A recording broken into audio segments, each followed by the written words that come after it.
Micrófono de mano. Gracias. Entonces voy a apagar este. Esto me parece que no se puede apagar. ¿No se puede apagar? ¿Este cómo se entiende? Esto ya está. Venga.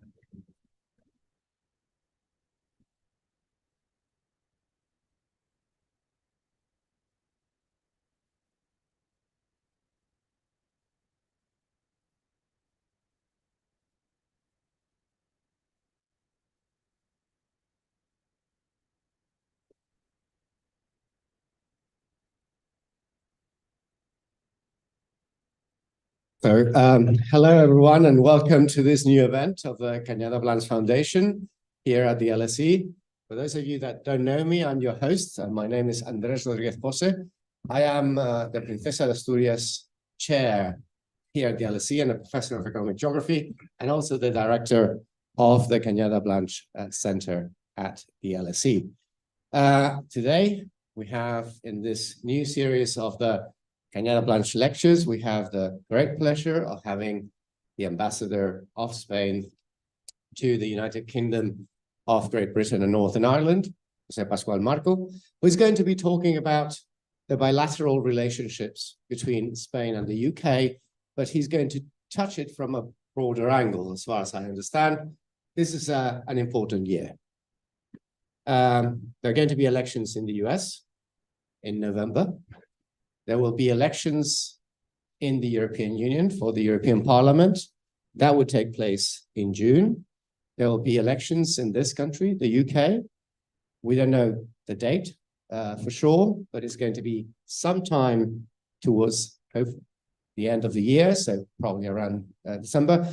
And these elections, like elections in many other parts of the world, India, are changing the world in the way we have seen it. We have far more bigger challenges, wars in the European doorstep. We're also having significant geopolitical challenges, significant processes of change from an economic perspective, deglobalization, change in the global production chains around the world. And this is going to lead to a very, very different world. And Ambassador Marco is going to be talking about all these issues and bringing them to the more concrete realm of, let's say, the future of what's going to happen, especially in the UK and in its relationship to Spain. Let me just introduce the biography. I think José Pascual Marco has got a very impressive biography. He is the ambassador of Spain to the United Kingdom of Great Britain and Northern Ireland, and since August 2021, and as a diplomat by career, he has held an impressive array of positions in all parts of the world. So I think he started in Pakistan, then Nicaragua, Australia, Turkey, South Africa, the Democratic Republic of the Congo, the USA, and Brussels as ambassador and deputy permanent representative of Spain to the EU. So he certainly can cover the whole world. In Madrid, among other roles, he has been Director General for Cultural Policy and Editorial Industries at the Spanish Ministry for Education, Culture and Sport.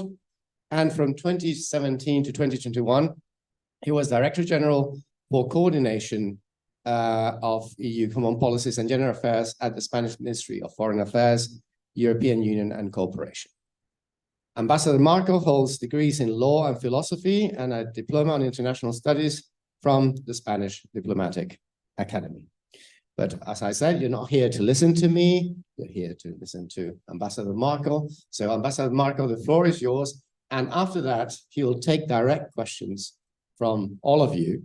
So please be ready and be sharp with your questions. Thank you very much. Thank you. Thank you, Andrés. Professor Andrés Rodríguez Pose. It's a privilege to be invited by him to this prestigious series of lectures. And I would also like to express my thanks to the Centro Cañada Blanch, responsible for this cycle of lectures. And the first thing I want to say, lo que quiero deciros, queridos amigos, queridas amigas, dear friends, is thank you. Thank you for coming. There are so many things to do in London. I believe that my son told me the other day that Dune 2 is already out in the cinemas. You could be doing so many things, and you're here listening to me to an old fog. So my first responsibility is to ensure that you have a good time. I'll try my hardest. And my second responsibility is that maybe you listen to something interesting that makes you think, and also to learn from you. For me, it's very important to be here. I always learn, and I always come back with something positive to use in my job. So, having said that, I've got here one of my collaborators, Eduardo Escribano.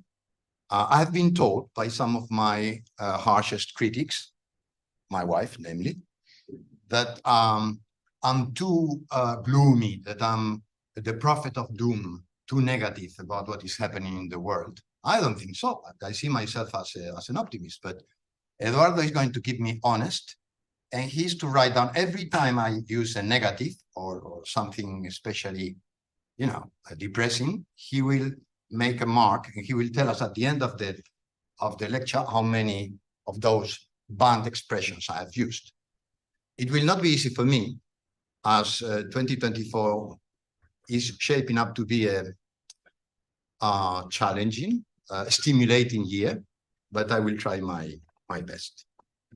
As Andres said, I've had I wouldn't call it distinguished, I would call checkered and full of movement career. I have traveled around the world. I've lived in 5 continents and in 10 different countries. And I've always tried not to go back to Spain for my annual holidays, but to walk, to go around those countries, to meet the people there, not to be one of them, because that is impossible, but to understand them, to leave a bit of my heart in those countries. And what I can bring here today, maybe to you young people, is that experience of having the world under my eyes for 40 years, to see it change, to see the world tilt around its axis, to have a sense of change, of maybe even of direction. That is very important, I believe, for everybody, for you too. You have to be situated in space, but also in time. And in 40 years, I can assure you the world has changed a lot.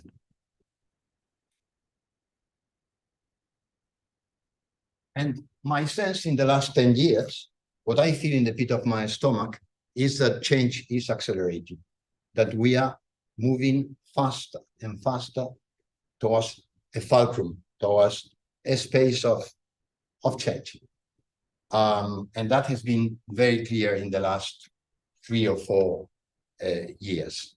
We are going into what some people call clima incognita. We can see it in the transformation in the climate every year. We are going into the artificial intelligence black box, and even the experts cannot tell us what is inside that black box. We are going into the geopolitical unthinkable. We have forgotten about nuclear weapons, but I will tell you that in 2026, the last treaty remaining, standing, restricting nuclear weapons will expire.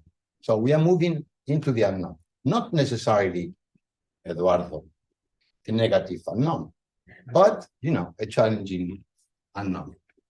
You are all familiar with the term of polycrisis, now it is in common use.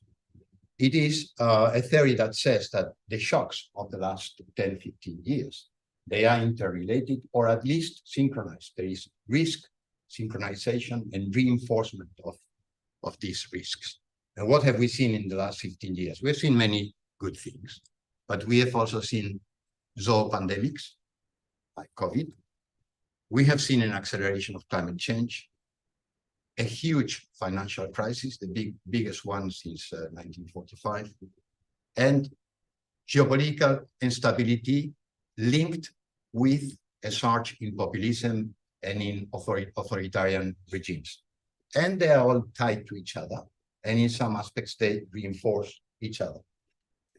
And Is there a common thread? Is this risk synchronization simply the effect, the objective fact that shocks amplify each other, or there is a common thread? Well, the last thing I want to be is a Malthusian, is a determinist, a demographic determinist. But I must tell you that when I started my work in Pakistan 40 years ago, the world had 4.5 billion people. It now has 8 billion people. And the last billion people were added in how many years? Do you think? Give me a figure. How many years to add 1,000 million people to this earth? 11. In 11 years. And the next billion is going to be added in the next 14 years. And I can assure you, because I've seen it with my eyes, in places transformed, places that had ceased to be, that 1 billion people is a lot of people. So there are nearly double the people that were on this planet when I started in Islamabad 40 years ago. Then the science fiction novel you might know, Standing in Zanzibar. Then that novel, the premise is that everyone in the world, those 4.5 billion people, if they stood with 1 meter around them, they could all stand in Zanzibar. Now they wouldn't be able to stand in Zanzibar. And we don't have double the people of 40 years ago. We've got 10 times the people 40 years ago, because they consume a lot more, because they are a lot better communicated, much more interrelated. They lay a heavier weight on this planet, but at the same time, they bring all their qualities, all that interconnectedness to bear for good, for transformation, for a better planet. So, Eduardo, not a negative.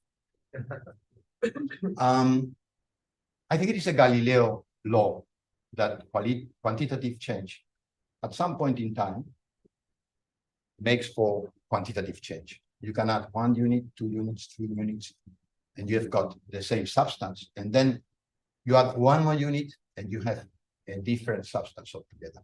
And that is a bit what is happening now. That is maybe what I'm feeling in the pit of my stomach. That fulcrum I was talking about. That these increasing numbers and increasing interrelatedness is going to give birth to a newer world, to a different world. And here are we, Homo sapiens, here are we, the new species, having to adapt to that change and also making the world adapt to it. There are 2 jokers maybe in the pack of this transformation. One, I've mentioned both of them. One of them is artificial intelligence. We don't really know, but we should prepare and we should regulate. That's what the European Union is doing. And the other joker in the pack, is a joker that we have forgotten. Maybe because the latest generation, your generation, was a generation born after the Cold War. You don't remember the fear, the pervading fear, the oppression that lay on the head of my generation because of the threat of nuclear weapons. We have forgotten a bit about it. And also with the START treaties, with the SALT treaties, the number of nuclear weapons in the world has come down drastically. But the threat hasn't disappeared. Anything possible is real. That was the theological argument of Ansel to prove the existence of God. Anything that exists, any possibility that exists will become real sooner or later. And the number of nuclear weapons is creeping up. Their quality is improving. There is, both the United States and Russia have got in place tremendous programs for the replacement and improvement of their nuclear weapons. New types of weapons are being put in place right now. You heard about the scare a few days ago about a nuclear weapon in the skies. As I said, those SALT, START treaties have been lapsing and they haven't been renewed. The last one will lapse in 2026. This joker in the pack is a joker we really should avoid seeing laughing. We shouldn't laugh about it. This is something that we can do something about, and we should do something about it.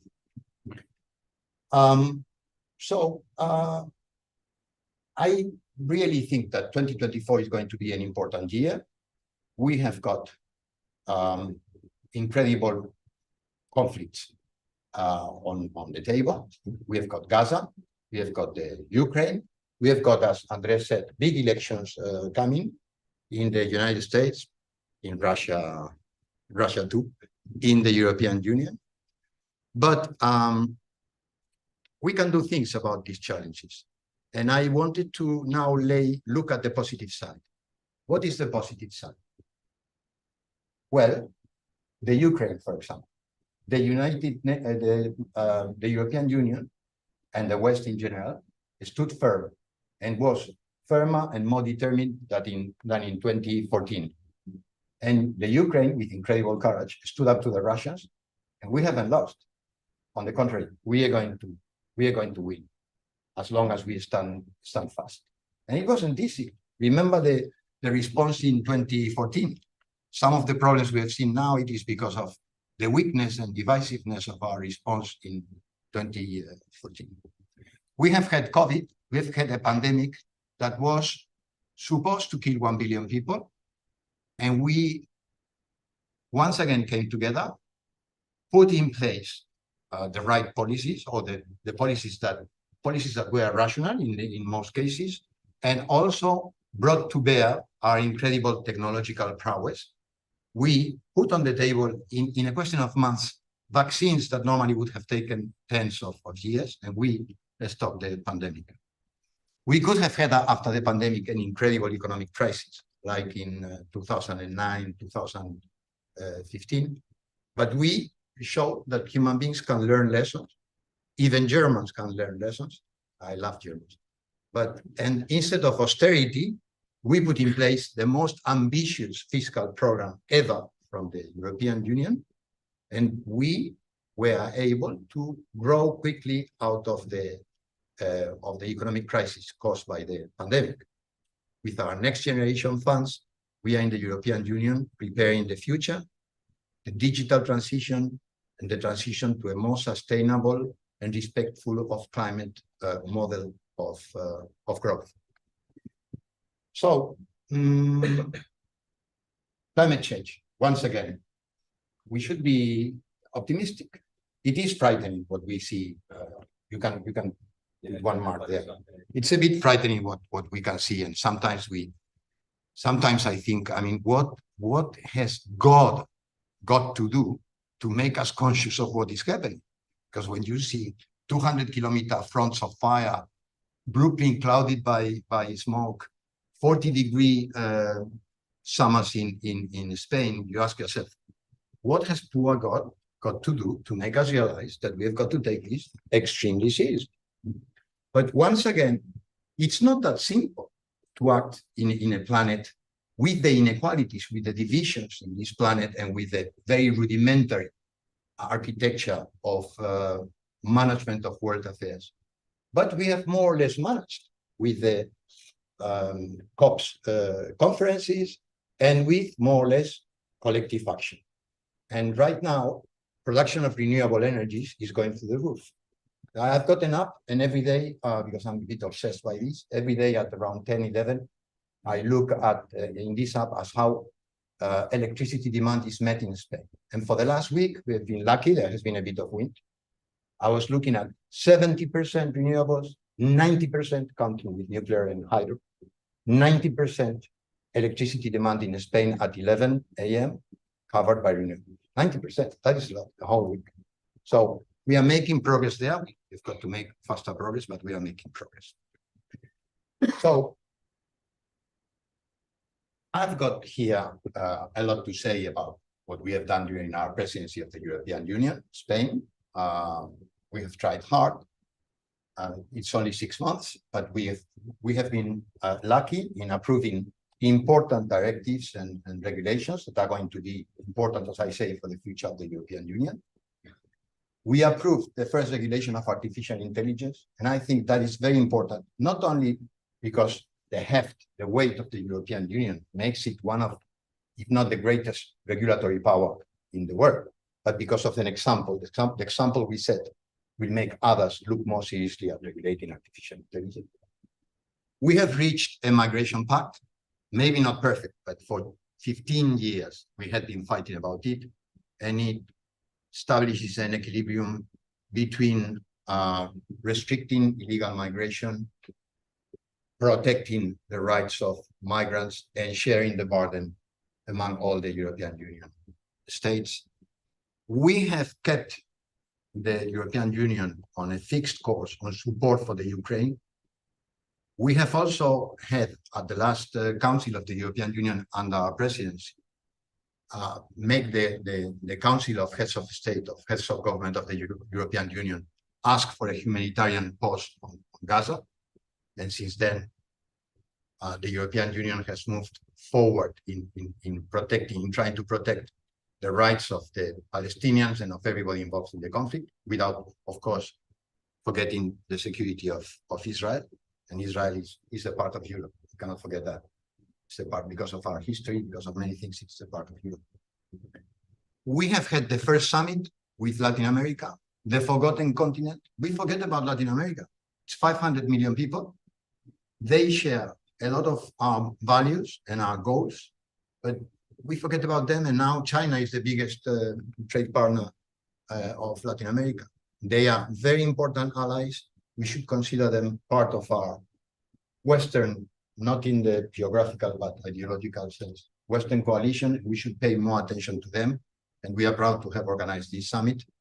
And finally, but not less important, we presided over a European Council that decided on the enlargement of the European Union, including countries such as the Ukraine and Moldavia. The European Union is not afraid to step up to the plate. And the best way to step up to the plate is to say to these countries, you're going to be part of us. It's not that we support you, you're going to be part of us. We are looking at an interesting year in the European Union. There will be elections this year, as you know. 365 million people will be coming to vote. We don't know what will happen. There will be a decrease of support for traditional parties. The big coalition that has steered the course for the European Union in the last 4 years, made of center-right, center-left, and in most cases also the Greens, will see its number of seats in the parliament go down. And the populist left and right, especially the populist right, is going to go up. But we still think that there will be a working majority in parliament. And that is very important. I mean, elections in the European Union are becoming more and more important because of the weight that Brussels has in the life of everybody, in the life of any European. 60% of all legislation in Europe is made in Brussels.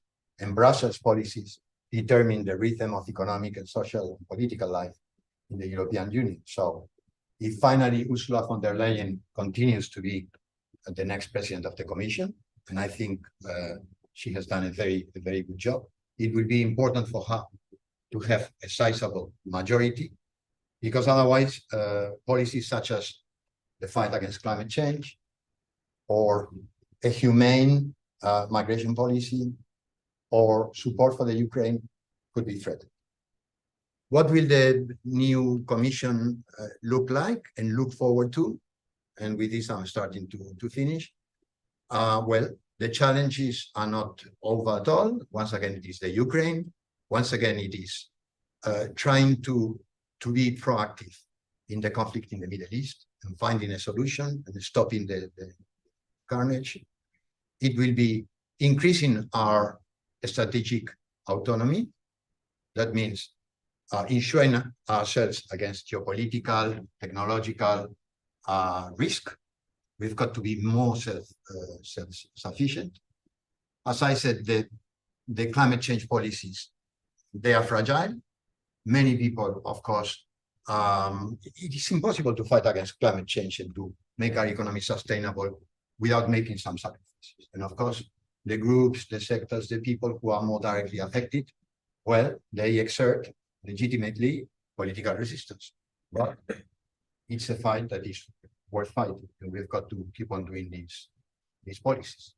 And finally, defense and the Ukraine. As you know, The idea of commissioner for defense has been banded. Europe has got to take seriously its defense. This is not about Trump. Every American president since Bush Jr. has been telling us, grow up, grow up. You are the most prosperous area in the world. I mean, the United States has more GNP than Europe. But I can tell you, I've lived in Washington for 4 years and I've gone all around the United States. There are a lot more richer people there than here. But the quality of life here is completely different. So you are living in a place where you can go to a hospital and they're going to treat you. You go in the street, the police is not going normally, it's not going to shoot at you or to beat you up. You can express your opinion anywhere you want. You have unemployment benefits. We are privileged people. I've lived in Congo and I've gone all around Africa. Your lives are the exception. The lives of, for example, the Congolese, there are 60 million of them, are not the exception. They are the rule for large numbers of people around the world. And this area is not going to protect itself. That hasn't ever happened. I think that Herodotus carried a shield at Plataea. From the Greeks onwards until today, we have had to protect what we cherish, what we want to endure. So your generation would be called upon to fight. In the best possible of worlds, it will be a non-bloody fight, but you will have to defend what I consider a beacon of hope in the world, which is the European Union and the UK. So to end this little lecture and to start listening to you and having a dialogue with you, challenging, interesting, stimulating. It has been quite boring for the last 60 years. That's the life I have lived. It's been boring. Nothing has changed much. You know, that well, the wall came crumbling down, but apart from that, but now change is coming, and it can be good change. We can build a better world. Not we, not me. I mean, once again, I'm an old fogey.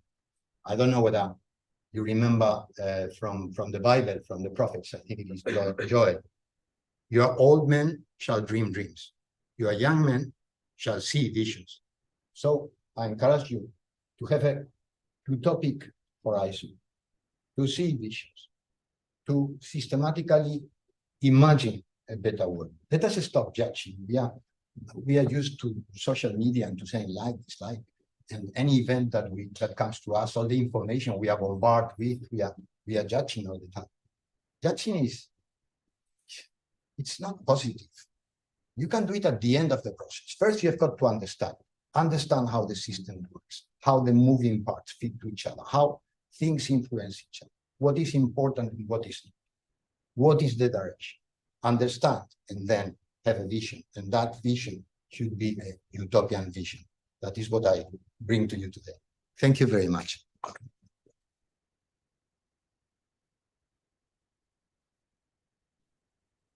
Thank you very much, Ambassador, for a very enlightening and exciting speech. But now we have the challenge of the questions, and we have quite a few hands. Remember, I always say in these conferences that this is not a place to make statements, it's a place to ask a question. And the question starts by what, when, who, how, to what extent. So make that exercise when you start asking your question. And please, when I point to you, stand up and tell us who you are, where you're from, and that's it. So we start over here. Please, go ahead. Yeah. Yeah, thank you, Ambassador. The name's Ewan Grant. I'm a former law enforcement intelligence analyst. I've worked in quite a number of people, particularly I'm now a broadcaster. My question is, Spain's recent presidency, and the theme you mentioned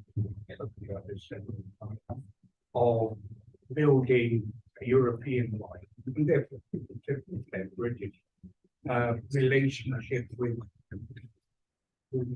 Go on. With Latin America, how did that go? And how is that going forward? 2014, just after the Maidan, I was back in Egypt. I was working for the EU delegation as a contractor. I put on the table a hard copy of Tom Clancy's farewell book, Command Authority. He said to the star, please, Command Authority. Thank you. Thank you for your question. And it must have been interesting in 2014 in Kiev, that's for sure. Well, Latin America now it's complicated, the dialogue with Latin America, because it is in political effervescence. It is a continent in evolution. Also there we have the tension between populist forces and also between the traditional right and the left. The panorama is changing all the time. So it's not easy. It's not a country, it's not a continent united in itself. But we have got to keep up the dialogue. It must be a strategic dialogue. And we have got to sign Mercosur.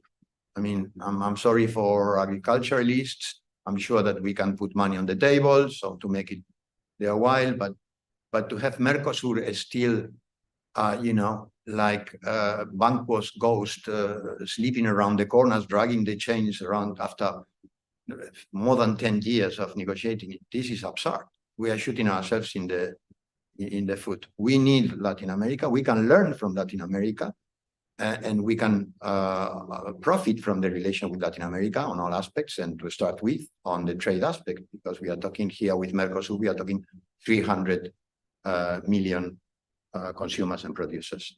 And also we've got to engage with them, on the fight against climate change. We are talking here about Amazonia, and we should be very concerned. We should help, we should engage on that. Thank you. Next question. Yes, over here. Thank you very much. I'm José. I'm from Spain and I study at. Thank you very much. I'm Josep. I'm from Spain and I study at Sciences Po in France and UCL here. And my question is, you mentioned the idea of a European defense. So aside from meeting the 2% target of GDP, etc., how do you see that conforming, like structurally or organization-wise, considering that NATO already exists and also UN restrictions?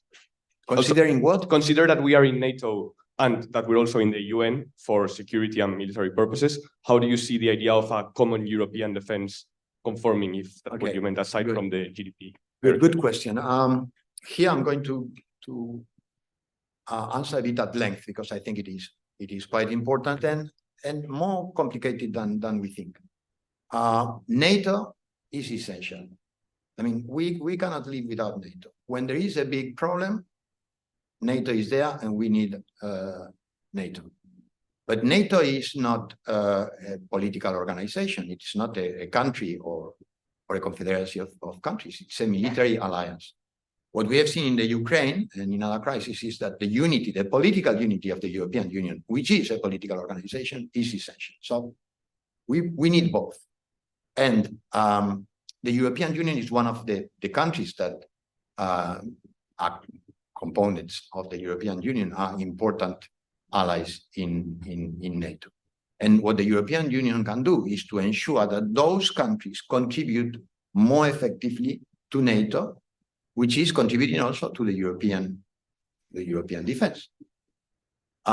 So what is a bit ridiculous is having 27 countries, each with its defense budget, each manufacturing a little here, a little there, with different specifications for the weapons, replicating each other's capabilities and replicating each other's limitations and absences. Because at the end result, it is not that we are spending 1.5% of GNP on defense, which is ridiculous. Seeing what is happening around Europe, it is ridiculous. It is that we are spending it so badly that it is equal to, I don't know, to 0.1% of GNP. I can assure you that practically no European country is capable of embarking on on a projection of force, on a serious projection of force, including probably this one. With you have seen the two aircraft carriers in Portsmouth, I'm sure. So we've got to get our act together. The UK is very important in this. It is one of the most powerful armies in the European Union, and we need it. We need to come together, especially if things turn badly in November in the elections in the United States. What can we do? Well, the Commission of Defense is very good symbolically because it can bring all the pieces together. We have got the EDF, the European Defense Facility, and that is a way of pooling money. It's a extra communitarian fund, so without getting technicalities, countries putting money into the pot instead of the European Union budget. But that pot is important because you can use it for common endeavors, such as buying weapons for the Ukraine or buying essential weapons for Europe. We have got another fund now on defense industries, on research and development. We have got to do our research and development together to develop, for example, a new generation of fighter jets. No country can do that. It is too expensive. We've got to do all of us together, coordinate weapons research, weapons acquisition and deployment. Many things that we can do, and we have also got to spend more. We have got to go probably over the 2%, but especially we've got to be more clever about the way we spend. And then there is one last question, of course. If worse comes to worse, there is the question of the nuclear umbrella over Europe. For the time being, there are two countries with nuclear capabilities in Europe, the UK and France. In the world of nuclear weapons, I don't want to talk too much about this because it is not agreeable, but deterrence are more important than, fortunately, more important than use. You have to have a credible deterrence. If your adversary is threatening you with the use of nuclear weapons, which once again, unfortunately, don't put a bad mark on me because you should put it on Putin. It is happening. You should have a credible deterrence. Reform of the UN Security Council. Right now it's a utopia, but I think a utopia we should think about. And EU representation in the European Council, in a remodeled European Security Council, would be important too. But the end of the message is we've got to get our act together. We have had several close calls. We've had Syria with 3 million refugees thrown into the muddy roads of Europe. It nearly sunk the European Union. It nearly disappeared over the tensions of those 3 million people. We have had a first close call on the Ukraine. We have had Libya. The world is not a safe place. And unfortunately, it is people with authoritarian leaders who don't improve like wine with time, who are to a certain extent unpredictable.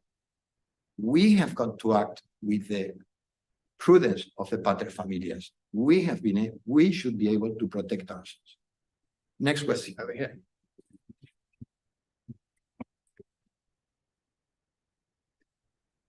Thank you so much, Ambassador, for being here. I have two questions. Say who you are, please. My name is Andres. I'm from Colombia. I am a student at the Master in Science in Local Economic Development. And my first question is about your leadership. So how you can deal when there are conflict interests between UK and Spain, for example, after Brexit, about fees in imports, trade, how you can deal with that when there are conflict interests. And my second question is about the current war. So how much money and how much time Spain and the European Union is willing to give money and time for Ukraine for win the war, because now there are elections coming up in Russia. Maybe it's possible that increase the expenditure, but in the other hand, we have a conflict interest in US about the help pack to help Ukraine, and there are elections in Europe. So what do you think about the future in how much time and how much money you can help Ukraine? Good. Thank you. Good, thank you. Well, your first question, ambassadors are notoriously querulous. We are complaining all the time, but we complain in a very diplomatic way. We call the FCDO or whatever minister is in charge of the policy, and we say, I mean, I admire you so much, you are so good and all that, but could you please stop, doing this or doing that? So we are mediators, and we try to do things with a smile on our faces. Just today, to prepare for this lecture, I had breakfast with David Cameron, with the Foreign Secretary. True, I get breakfast with him. And it's strange because I hate waking up early in the morning, but I don't know what happened with me. I misread my watch or whatever, and I arrived nearly half an hour early to the breakfast at Lancaster House for all EU ambassadors. And he arrived early too, so we spent 15 minutes talking before the others arrived. And there I tried to sleep everything that concerns us. We set the status and negotiations with Gibraltar are going and so on and so forth. So you've got to be a nice guy when you are ambassador. When you are director general, then you can afford to be more disagreeable. The second question, the Ukraine. We have given 6 billion euros in weapons through the European defense facility. And then individual countries have given a lot more than that. For example, Germany, I think the latest figure is 17.5, so 17,500 million euros, just Germany. France, they dispute the figures, they say more, but more or less 4 billion. Spain, I don't have the figures, but we have made a big contribution, including Leopard tanks, NAMS, anti-aircraft defense systems, etc., etc. And not only that, the European Union has done two very important things. One is to finance the Ukraine, and that is something that we do way back, not now, but that now we have accelerated, giving financial support to the Ukraine. And the last European Council approved 50 billion in financing for the Ukraine, which is going to keep that country afloat because it is on a war economy. And on the other hand, I think that Europe has opened its doors to Ukrainian refugees, Europe, including the United Kingdom. In Spain, more than 200,000 Ukrainian refugees. They have been scholarized, they've been helped, they are living there. So that is also important as a sign of solidarity. We've got to do even more, but I think that we have done quite a bit. Next question. Over here, please. Yeah, thank you very much. I'm Daniel. I study political economy here at LSE, and I'm from Germany. My question is, you mentioned EU enlargement and mentioned Ukraine, very important, but what is sometimes a bit forgotten is the whole Western Balkan. And your country plays a very critical role by not recognizing Kosovo as our own country. So my question is, when will Spain start to recognize Kosovo as a country and play a more constructive role in the Balkan integration process? Thank you very much. Where did you say you were from? Germany. Oh, Germany. But where in Germany? South Germany, West? South Germany. No. Well, the situation in the Western Balkans are an important part of the complicated equation of this year. In demographic and economic terms, not so much. I mean, when you look at Northern Africa, which we completely ignore, like Latin America. When you look at Morocco, Tunisia, Libya, Algeria, Egypt, the numbers, the population, the economy, their influence on the southern shores of the Mediterranean. I think that we do spend a lot of time on the Western Balkans. I'm sure I've well spent time, but we should maybe think a bit about those countries too, unless we want to be disagreeably surprised sometime in the future, like we were with the Libya crisis. The Western Balkans have got already membership of the European Union in some cases, in other cases not. Many of the countries in the Western Balkans are candidates to the European Union. The process hasn't been easy. It's not ours to blame, but frankly, the political evolution in some of these countries hasn't been exemplary. The case of Kosovo, Spain now has got informal relations with the Kosovar authorities, and we wish the best to Kosovo. But it was a part of a recognized state, a United Nations recognized state. And Spain is very firm that changes in the map and territorial changes have got to be negotiated and must be subject to a very wide consensus, because it is very, very dangerous to start saying, well, in this case, yes, we take a bit of land from this nation and we make it independent. No, in that case, no, it is bad. We think this is a very serious thing to alter the territorial order that came out of 1945. So the time of Kosovo will probably come. We look with sympathy at all the region, and we look with a lot of sympathy at Kosovo, but for the time being, we don't recognize. Next question. Thank you very much. Over there. Hello. First of all, I wanted to thank you for coming, Mr. Marco. It's a pleasure to have you here at the LSE. My name is José Pascual Marco. I'm from Alicante and I study PP here at the university. And I wanted to ask you regarding, as you've just mentioned, the North African countries and relationships of Spain with Frente Polisario, Algeria and Morocco. Given that Spain has really good relations economic-wise with Algeria as their main energy suppliers for a few years going now, and given that the Frente Polisario leader has been hospitalized in Spain in recent years, why do you think there's been a shift in Spanish mentality towards aligning more with the Moroccan values instead of the Algerian, and making Algeria rise the cost of energy significantly in Spain? Why has this shift happened, and what's your personal opinion on the future relations of Spain with North African countries? Thank you.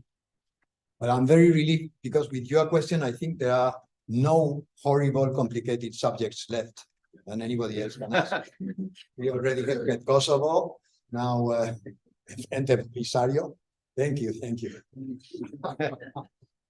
So without going into the long history of this conflict, well, first of all, it is really almost a tragedy, but it's really sad that Algeria and Morocco don't get along with each other.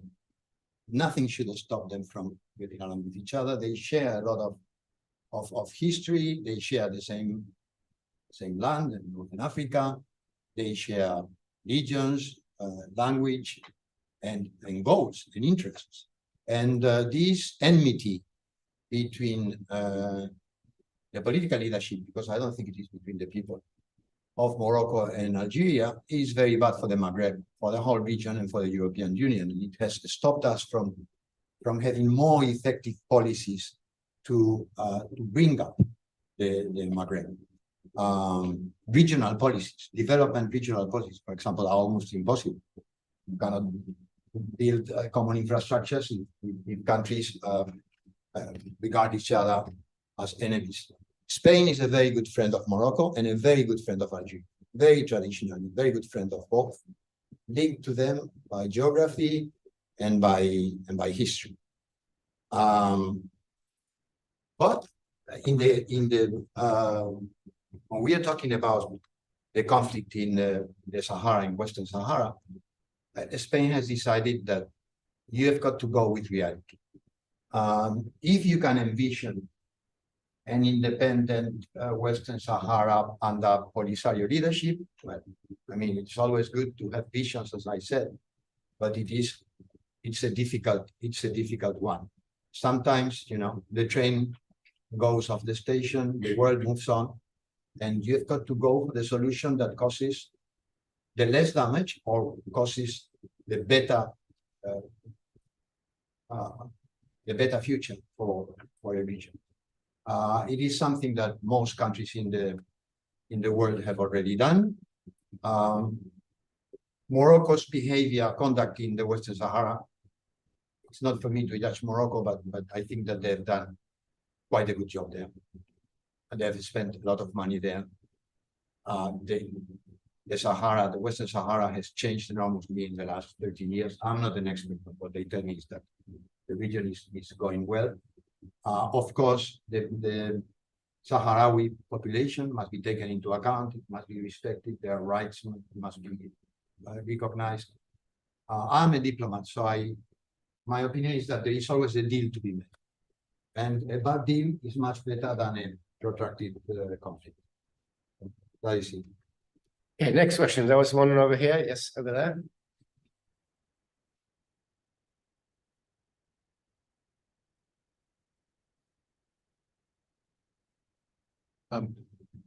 Good evening, Mr. Ambassador. I'm Gaspar from Madrid. I study here at the LSE. I wanted to ask you about, you talked about Ukraine being let into the European Union. And I wanted to ask you if you think that's a good idea to let a new country that is in the state of war right now into the European economy, especially considering the very hard complaints that had been going on from agricultural sectors about European Union policy. I am a firm believer myself in the European Union, and I share your views, but I feel like maybe this is creating more, is making the European Union bigger than it should be, and not focusing on maybe federalization or pushing for a higher power of Belgium. It's giving ideas to the critics of the European Union. I would like to know what you think. Thank you. ¿Cómo dices que te llamabas? Thank you, Gaspar. Gracias, Gaspar. It's a very good question. And I've always been of two minds. And zwei. Eh? I've always been of when you say it like that, more or less, I can have something. And zwei. I've always been of two minds about it, me and many people in the European Union. But once again, the train has left the station. What could we do? 300,000 casualties in the Ukraine. They are standing up for us. They are dying for us. Make no mistake. Putin is attacking Europe. He's attacking our value. What he really hates is that there should be a prosperous, democratic, free Ukraine, a big country like that next door to him. That's what he hates, like all autocrats. That is a threat to him. And we cannot make the Ukraine part of NATO, unfortunately, because it is in a state of war. We would be immediately involved in the war. But we can make the Ukraine part of ourselves. And that is the way the European Union has always acted. Right? How could we say no to Greece or no to Spain in the 80s? How could we say no to Eastern Europe after the wall fell? So you're right. Maybe we would have been happier in our cocoon and more united. I don't know whether we would have been more united with the French. I'm married to a French woman. I don't know whether we would have been more united, but yeah, core values, the motor of Europe, more cohesive and more inward union. Those are all the arguments, and more prosperous too. If the Ukraine became a member today, Bulgaria, which is the poorest member of the European Union, would have to start to be a net contributor. That is the immense difference in wealth between the Ukraine and Bulgaria, which is receiving billions of euros in European policies, would have next day to start contributing, being a net contributor to agricultural policy and to the common policies of the European Union. So this is tough, but what can we do? This is the way the European Union is. We embrace those that look up to our values, that want to live in a space of freedom, and it is going to be tough, but we have got to. It's a path we have chosen. We'll have to reform the European Union. We cannot go on with 27 commissioners. We cannot go on with veto power and unanimity vote on all important questions, not only on foreign policy, but on fiscal policy, on defense policy. We have to reinforce the safeguards in the European Union against those that don't share the values of our club, against those that don't respect law and order. The more we are, the more vigilant we have to be. But it is the way. Thank you, Gaspar. Before I go into the Your second surname wouldn't happen to be Taroncher? No. No. Yeah, what are your surnames? No, then it's not. I just confused. More hands. There were more hands over here. Yes, sir.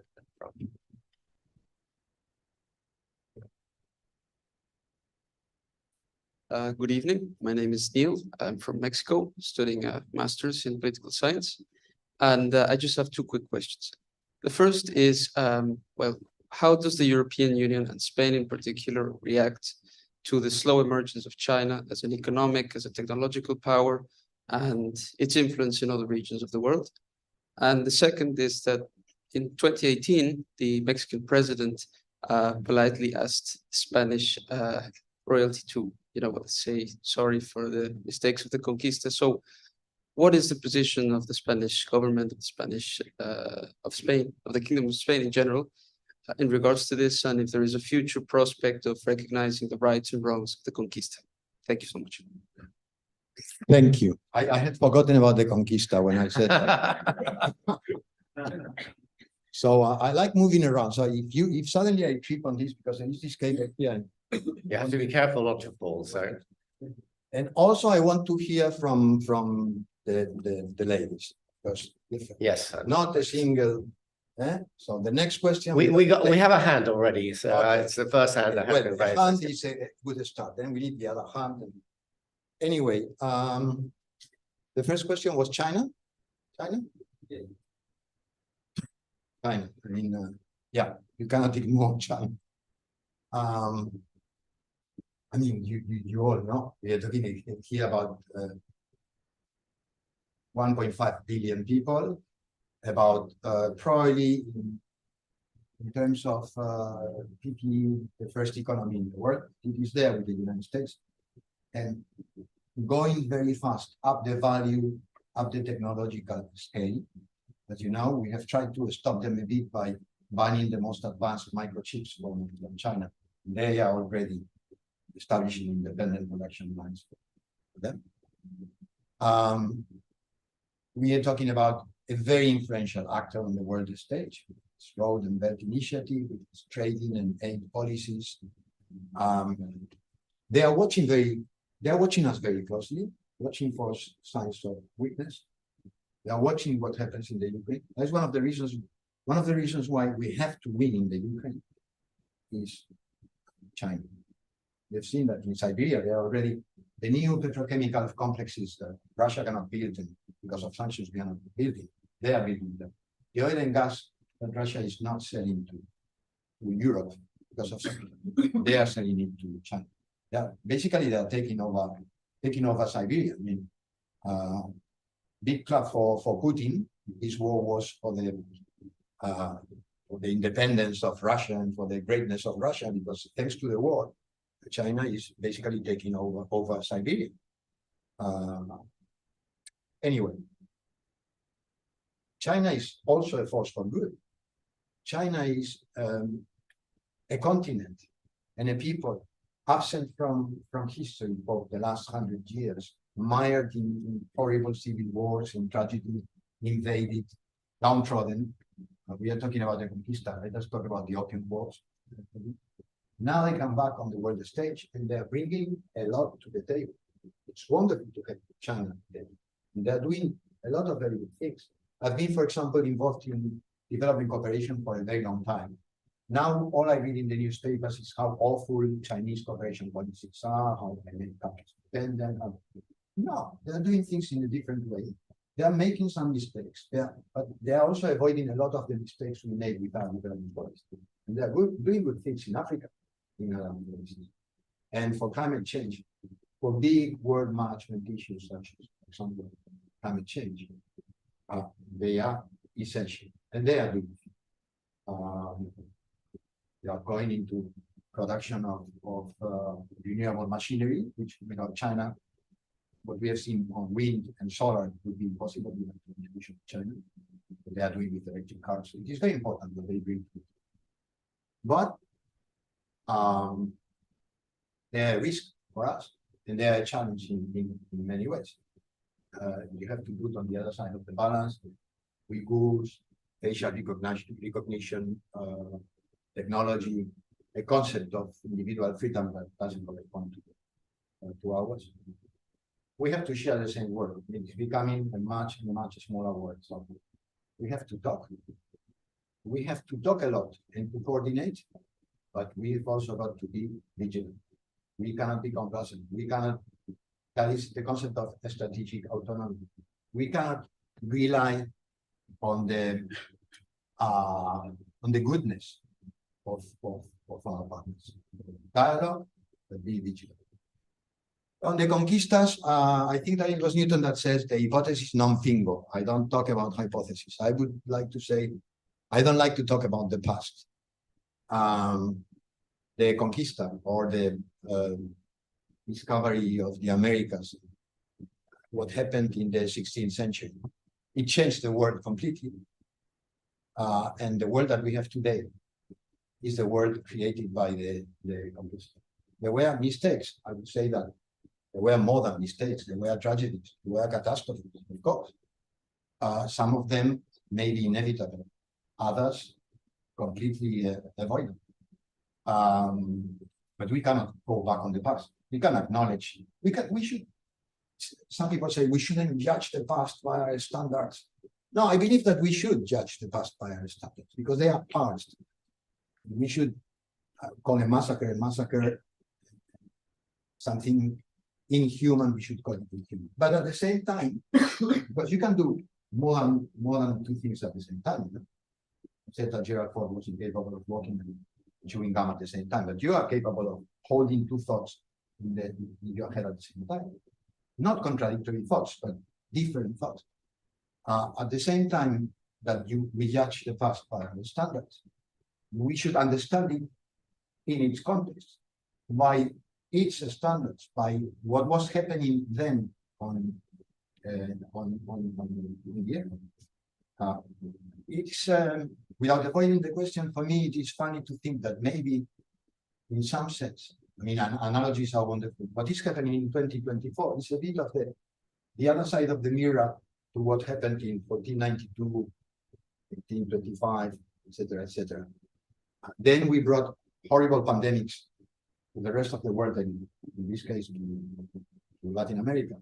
Now, because of this interconnected world, from the deep forest of Cameroon or the marketplaces of Wuhan, we are getting a ration of strange illnesses. Then we started the period of Europe growing demographically, economically, taking over the world. Now we are on the cusp of the rest of the world regaining its rightful place, and Europe and the West being diminished economically and demographically. And then the world was becoming larger. The new terra nullius, what we call terra nullius, new spaces were open to the world. Now the world is becoming smaller thanks to the means of communication, the roads, the fence. I'm great for analogies, also analogies. In any case, to end the question, I think that Spain, everyone in Spain, our historians, our public opinion, our newspapers, they all recognize the tragedies and humanities and catastrophe that for the Aboriginal people of the Americas was the conquista. But we are, to tell you this, we are also very proud that together with those people who survived, they didn't survive in the United States, but they did survive in Latin America and Central America. Together with them, we created a new world, and the music, the literature, the way of thinking of that continent is unique. We created a new world that we should cherish and value and interact with this world today in 2020. Thank you very much. There were quite a lot of you use actually quite a lot of hands. Women. No, but it's right at the back over there first. Yes. Well, thank you very much for being here. I'm Gabriela, I'm from Madrid. I'm a social policy and politics student here. And I wanted to ask you regarding Latin America relations with Spain and the European Union, and how recent elections in Argentina, as well as upcoming elections in El Salvador, Dominican Republic, and other Latin American countries, how do you think results could change relationships with Spain? and the European Union, and how have they changed with Spanish governments? Because you've been a diplomat. Well, Aznar was here, for example, president of Spain, and now Pedro Sánchez. Have you seen any changes regarding elections? Thank you very much. So, if changes have, like, if relationships have changed regarding elections both in South America and Spain, so if Spanish government and who was president made an impact between the relationships between the countries. Well, Thank you. First of all, thank you very much for opening the fire, your agenda. I've got two more women, and I'll take their questions. I'm just going to say that in around 5-6 minutes, we'll start wrapping up. I don't know what is, but I think that is more or less our time. Yeah, I mean, Latin America is moving. I don't know that well the continent, although I served for 2 years in Nicaragua during the Sandinista revolution. And by the way, Ortega is still there. I mean, amazing. So Latin America, once again, as I said, it's a new world. It's a world, for me, it is firmly in the West, in our tradition. It believes in freedom, believes in social justice. People there are not afraid to speak their minds and to step up to the plate. And there are many injustices there, many economic injustices, many social injustices, a lot of inequality. There are also racial tensions. It's an Indian population, if you want to define it in linguistic terms, but you know, there is a spectrum between whiteness and Indianness, let us say, with the majority of the population in the middle, but in some countries it's more marked than in others, for example, in Bolivia. So each country has its own challenges. Argentina, which is a very white country, has had governance problems for a very long time, but at the same time, Argentina has been having a good time for a very long time and contributing a lot to the world. Its writers, thinkers, its artists. Now it's going through dire economic straits. We've got Milei at the helm. Frankly, I cannot brief him. You make up your own minds about him. It's going to be interesting what is going to happen there in the next few months. But we don't have any special problem with Milei, nor do we have a problem with Bukele. I mean, we have a problem with anybody who tramples freedom and human rights. But Bukele per se, I mean, there is a big problem of violence in Central America, as you know. And if you are a poor person living in El Salvador, and I lived for 2 years in Nicaragua, then if your life is threatened all the time by the gangs, if you cannot go out of your house, if you are afraid that your daughter is going to be raped or your son is going to be inducted or killed or whatever, and you don't care about what somebody does as long as you see the problem go down. And that, of course, is fertile grounds for populism. Once again, we've got to support policies in Latin America that combat that violence, which in part is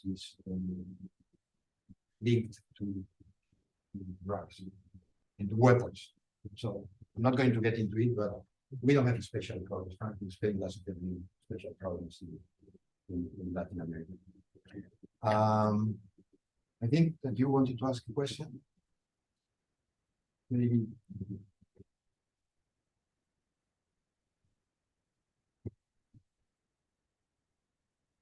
Thank you very much, Ambassador. Thank you, Professor Andres. Ambassador, you mentioned... Sorry, can you say your name and where you're from? Yeah, my name is Maria, and I'm from Spain as well. I'm from Madrid, and I'm currently studying PPE here at the LSE. Ambassador, I was wondering, you mentioned repeatedly throughout the lecture today on the importance of coming together in Europe, given the current context of geopolitical uncertainty and nuclear threats ahead, right? I was wondering, to what extent will Brexit have a negative effect, if any, in the UK's and EU's capacity to come together against these future geopolitical risks? Good. Thank you. Thank you. Good question. Well, Brexit, of course, was felt deeply in the European Union. I know I had a son and a daughter studying here in the UK. My daughter, for example, was part of the Remain campaign. They were both very bitter after the election, and in fact, they left the UK. My son was offered a doctorate at Cambridge, and he felt so bad that he preferred to accept another one at Zurich and left. My daughter also. So a lot of people were very disappointed by the vote, but it is what it is. It was David Cameron that called for this vote. The last 10 referendums on Europe have all had a no to Europe vote. He knew what was coming. I mean, in Poland, in France, in Italy, in the Netherlands, in Denmark. Every time you put a question on Europe, the citizens think it is gratis, a protest-free vote. They vote no. Golden rule: don't call referendums on Europe. Indeed, now the UK is out of Europe. We feel it deeply. The effects are being felt today. 60% less students in UK universities. So felt at the human level. A lot more difficulties for young people to come here to work, learn a bit of English, contribute to this economy, and then go back to their countries. Something that is positive for the UK, positive for us. Mobility, youth mobility. We are working on it as an ambassador and as part of the group of EU ambassadors, but also as ambassador of Spain. For us, it is a priority to sign an ambitious new mobility agreement with the UK so that at least young people can move freely. And to, if possible, to have the UK rejoin Erasmus and make things easier. Horizon, joining Horizon was already a success, and that rejoiced us. UK, Brexit, the constraints, the fiscal constraints that the UK have today, in part are because of Brexit, because of course, when you've got the Germany behind you and the euro behind you, it is easier to borrow. You don't have the limitations that Liz Truss experimented when she tried to have an expansive. But then the huge next generation funds to facilitate the transition to a sustainable economy, fight against climate change and digital economy. The UK doesn't have access to them. Now Keir Starmer has announced to his 28 billion euro or pound pledge to fight against climate change. If the UK were in Europe, would have access to those funds. Our hope is that, I mean, the UK is here, it's part of our history, it is part of our society. We've got 400,000 British residents in Spain, and 400,000 Spaniards living in the UK. 5 million European Union citizens live in this country. We don't want to lose that. We believe in the same things. We have had a very similar history. We probably should forget a bit about Brexit because what is done, and I don't think that has a quick solution. Let us not fool ourselves. But we can work within the situation that Brexit created to establish the deepest possible links between the UK, starting with mobility and following up with the Pact on Defense and Foreign Affairs, and keeping investment and trade rolling. That sort of working together on the world regulation challenges that we have on the fight against climate change, where the UK has always been a front runner in the fight against the pandemics and the regulation of artificial intelligence, on the fight against deepfakes and manipulation of elections. We haven't talked about that, but we expect big surprises this year. I had lunch with the CEO of Microsoft for Europe, and she said, we now have the capabilities to steal an election in the last 24 hours. CEO says that, it's something to remember about.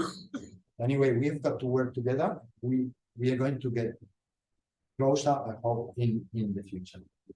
But there are going to be elections here. After the elections, we renew our push for closer links. There was another woman who wanted All to right, ask a so question. last question then coming And okay, so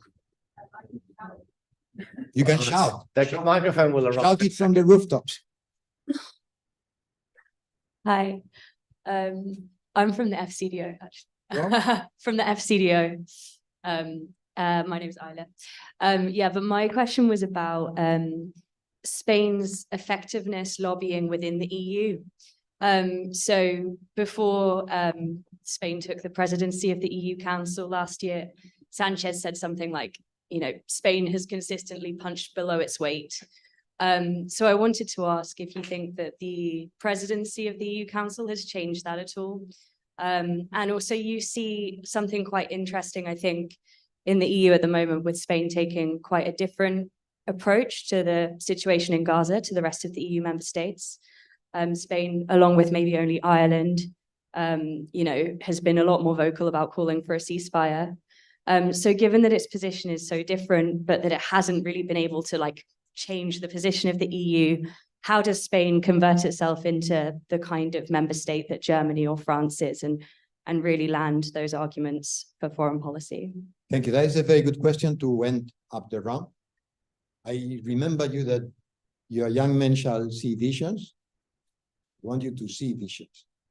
But to see visions, you have got to understand the world, to think about the world, not to judge the world, to think about the world, to see the system, before we depart. And before I answer this last question, I want to know how many negative expressions have I used, Eduardo? Not really.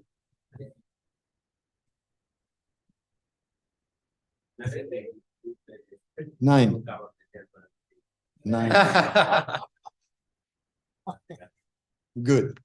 So I've had a very varied career in the diplomat, and that has been the fun of it, that I've done many things. I've been bilateral ambassador.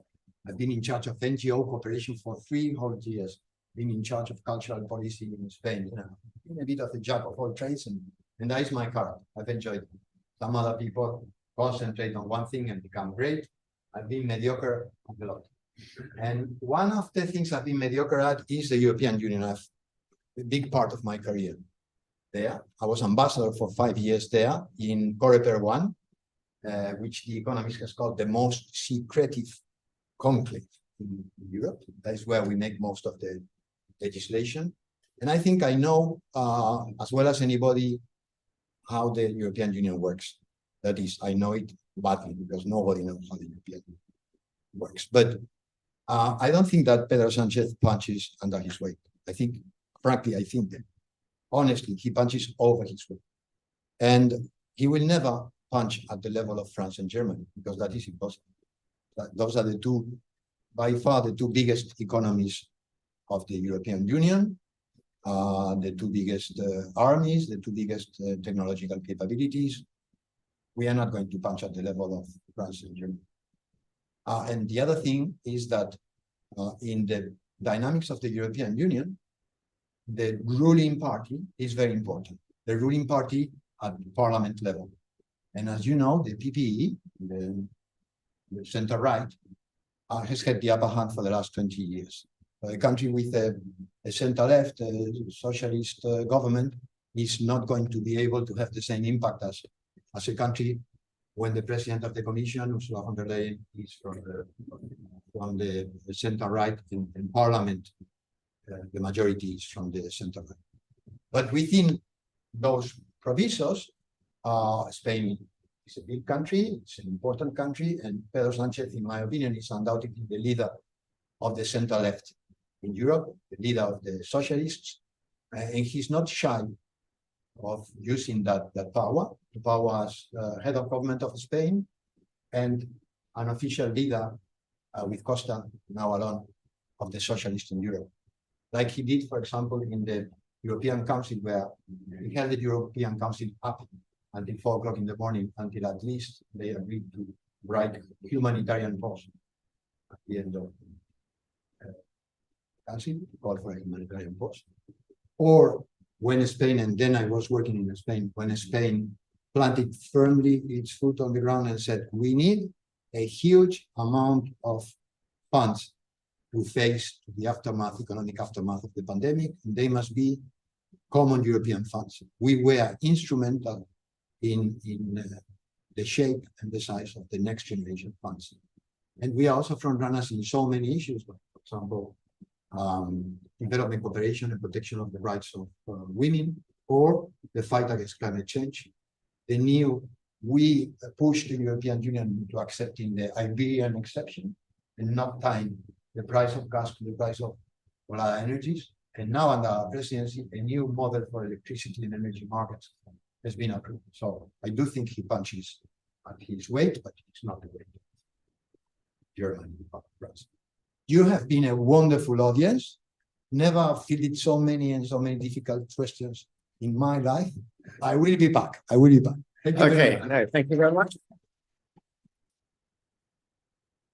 I would like to thank you all for coming. We had a short presentation, and I had a lot of questions prepared just in case there were no questions. There were a lot of questions, and I apologize to people at the back that wanted to ask questions, and unfortunately, we didn't have time to do it, but we have had almost an hour of direct responses by Ambassador Marco to all of you, and I'm very grateful to you for coming here, taking questions without any filter, and not just taking any questions, but probably you said they covered all the difficult issues that you could deal with, and you deal with them very, very well. So thank you very much for your presentation. It's a pleasure to have you here. Thank you. And remember, all of you, we have another event coming from the Cañada Blanc Center that will take place on the 25th of March. It would be in the Hong Kong Theater, and we'll have Salvador Illa, who is the former Minister of Health during the pandemic, and now the leader of the Catalan Socialists, coming to give a talk, and the format would be exactly the same. So we expect many of you to come back here and to actually ask the difficult questions. Yeah. Thank you very much. Thank you.